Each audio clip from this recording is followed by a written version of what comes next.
जंगल में आम का मौसम आया हुआ था। चारों तरफ आम के पेड़ फलों से लदे हुए थे। सभी पक्षी इस मौसम का आनंद ले रहे थे। एक दिन गोरी चिड़िया के घर पक्षी इस सुहावने मौसम की चर्चा कर रहे होते हैं। कितना अच्छा मौसम है ना। जंगल में कितने सारे कच्चे आम लगे हैं। हाँ, बहुत अच्छा मौसम है। गौरी, तुम हर बार की तरह अपना फेमस आम का अचार क्यों नहीं बनाती? हाँ हाँ गौरी, इस बार भी वो अचार बनाओ ना। मुझे तो बहुत पसंद है तुम्हारे हाथों का अचार। ठीक है, लेकिन मैं एक ही शर्त पर बनाऊंगी। अगर तुम सब मेरी मदद करोगे तो अकेले मैं यह नहीं कर पाऊंगी। सभी पक्षी गोरी की शर्त मान लेते हैं और उसकी मदद करने की सहमति दे देते हैं। एक काम करते हैं, हम सब कच्चे आम लेने चलते हैं और मिट्टू तुम तब तक उच्चू उल्लू की दुकान से तेल और मसाले ले आओ। मिट्ठू, मेरे घर पर बहुत अनाज इकट्ठा है। एक काम करो, तुम जाते जाते मेरे घर से एक पोटली अनाज ले लेना और उज्जू उल्लू से उसके बदले यह सब सामान ले लेना। सभी पक्षी कच्चे आम लेने चले जाते हैं और मिट्ठू उज्जू उल्लू की दुकान पर पहुंच जाता है।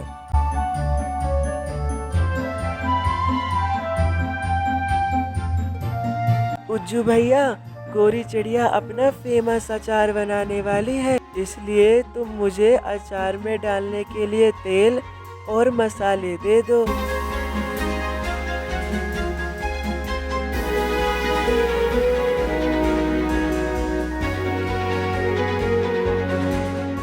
गौरी, हमने तो हमारा काम कर दिया।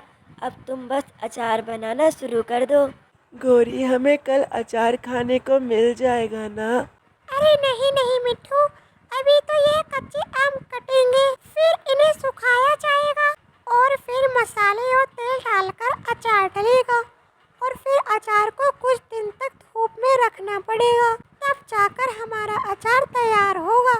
अरे, इतना टाइम लगेगा? मुझे तो लगा कल मुझे अचार खाने को मिल जाएगा। इतने दिनों तक मैं कैसे इंतजार करूँगा? मिट्ठू, अच्छी चीज़ को बनने में समय तो लगेगा ही ना। तुम इंतज़ार करो। जितना इंतज़ार करोगे अचार का स्वाद उतना ही अच्छा लगेगा। सभी पक्षी वहाँ से चले जाते हैं। गोरी अचार बनाना शुरू कर देती है। गोरी की कड़ी मेहनत के बाद आखिरकार कुछ दिनों में स्वादिष्ट अचार तैयार हो जाता है। गोरी के बनाए हुए अचार की सुगंध पूरे जंगल में फैल जाती है। इतनी अच्छी सुगंध ये कहाँ से आ रही है? ये तो बहुत अच्छी है। ज़रूर गौरी चिड़िया ने अचार तैयार कर लिया है। यह अचार की ही सुगंध है। चलो चलते हैं गौरी के घर।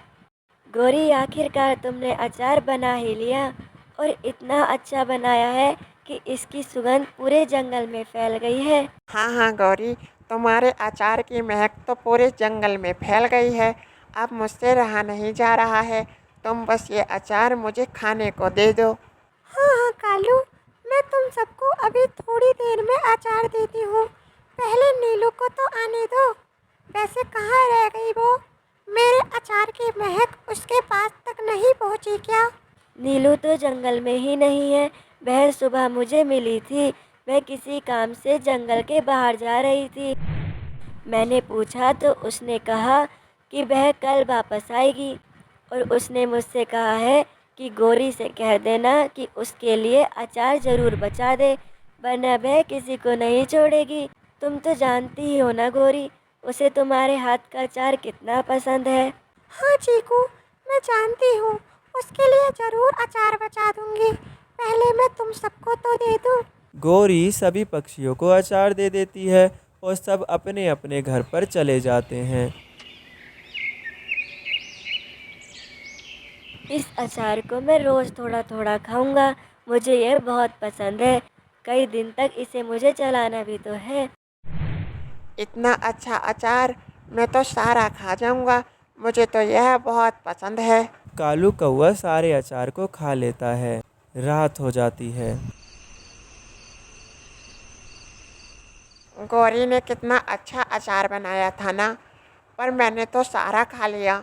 अब मैं दोबारा उसके पास जाऊंगा तो वह मुझे अचार नहीं देगी, क्योंकि उसे खुद भी अचार रखना है और अभी तो जंगल में भी कुछ पक्षी रह गए हैं जिन्हें अचार नहीं मिला है, लेकिन मुझे तो वह अचार खाना है।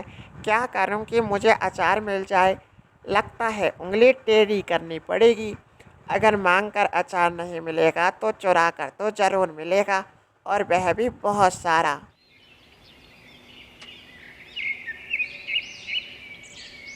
कपटी कालू अचार की बरनी चुराने की फिराक में लग जाता है। वह जानता था कि बिल्कुल सुबह गोरी घूमने के लिए नदी किनारे जाती है, तो वह इस समय का फ़ायदा उठाता है और अचार की बरनी चुरा लेता है। अचार की बरनी गायब होने की बात पूरे जंगल में फैल जाती है। आखिर अचानक ऐसे अचार की बरनी कहाँ गायब हो सकती है? मैंने तो सबके लिए प्यार से बनाया था।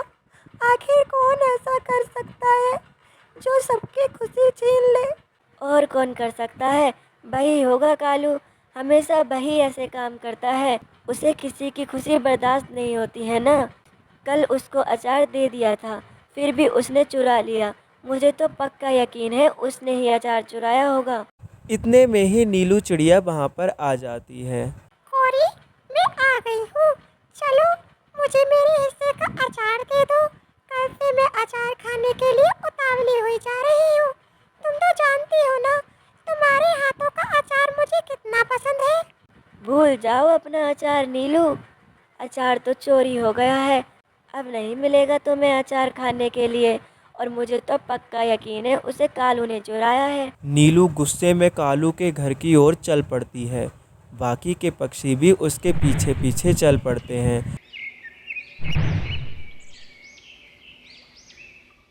कालू छोटे, दरवाजा खोल। तेरी हिम्मत कैसे हुई मेरे हिस्से का अचार चुराने की? तुरंत मुझे अचार वापस कर दे। दरवाजा खोल कालू। अरे, ये मुसीबत कहाँ से आ गई? ये तो मुझे नहीं छोड़ेगी। मुझे यहाँ से भागना ही पड़ेगा। कालू खिड़की के रास्ते से अचार की बरनी साथ में लेकर वहाँ से भागने लगता है। रुक जाओ कालू, ऐसा मत करो। तुम बहुत गलत कर रहे हो। नीलू भी उसके पीछे निकल पड़ती है। अब स्थिति यह बन चुकी थी कि कालू आगे आगे उड़ रहा था, नीलू कालू कौवे के पीछे और बाकी के पक्षी नीलू चिड़िया के पीछे। कालू उड़ते उड़ते नदी के पास तक पहुंच जाता है। तभी अचानक अचार की बरनी उसके पास से छूट जाती है और नदी में गिर जाती है। कालू, तुमने ये क्या बेवकूफ़ी की? क्या मिला तुम्हें ये सब करके? वह अचार ना ही तुम्हें खाने को मिला और ना ही बेचारी नीलू को। मुझे क्यों कह रहे हो? यह सब इस चंट नीलू की वजह से हुआ है। ना ही यह मेरे पीछे पड़ती और ना ही अचार नदी में गिरता। अरे वाह कालू, उल्टा चोर कोतवाल को डांटे। गलती तुम्हारी है और तुम सारा इल्जाम नीलू चिड़िया पर डाल रहे हो। छोटे, तूने अचार चुराया ही क्यों? जब गौरी ने तुझे पहले से ही अचार दे दिया था, तो उसे चुराने की क्या जरूरत थी? मेरा मन मुझे ज़्यादा खाना था, सो मैंने चुरा लिया। देखो तो घमंडी को, इतना सब कुछ करने के बाद भी इसे कुछ पछतावा नहीं हो रहा है। मुझे क्यों पछतावा होगा जब मैंने कुछ गलत किया ही नहीं है? तो मुझे अचार खाना था, सो मैंने ले लिया। मुझे नहीं लगता मैंने कुछ गलत किया है। तो छोटे, मांग लेता ना, चुराया क्यों? मांगता तो क्या गौरी तुझको नहीं देती? तुझे पता है ना गौरी कितनी उदार है। क्यों देती गौरी मुझे? क्या मैं उसे नहीं जानता हूँ कि वह मुझसे ज़्यादा तुम्हें मानती है? यह अचार उसने तुम्हारे लिए और जंगल के कुछ और पक्षियों के लिए बचा रखा था। मुझे वह यह अचार कभी नहीं देती। तुम हमें अभी तक समझ ही नहीं पाए हो कालू, वरना तुम गौरी के बारे में ऐसा कभी नहीं कहते। गौरी कितनी उदार है ये हम सब जानते हैं। वह तो तुम्हें अपने हिस्से का भी अचार दे देती। पर इसको ये बात समझ में आए तब ना। इसे तो बस दूसरों के हक का छीन कर खाना होता है। यह गुस्सैल नीलू कितना पकाती है। नीलू, इंसानों में एक चीज़ होती है मौन व्रत नाम से, तुम उसको रख कर देखो। छोटे, चला जा यहाँ से, वरना जिस तरह में अचार नदी में बहा है, उसी तरह थोड़ी देर में तू भी नदी में बह रहा होगा। कालू कौवा और नीलू चिड़िया में ऐसे ही बहुत देर तक बहस चलती रहती है। कोई बात नहीं है नीलू, तुम चलो यहाँ से। गोरी तुम्हारे लिए नया अचार बना देगी। इस कालू से और बहस मत करो, इसे तो कोई काम नहीं है।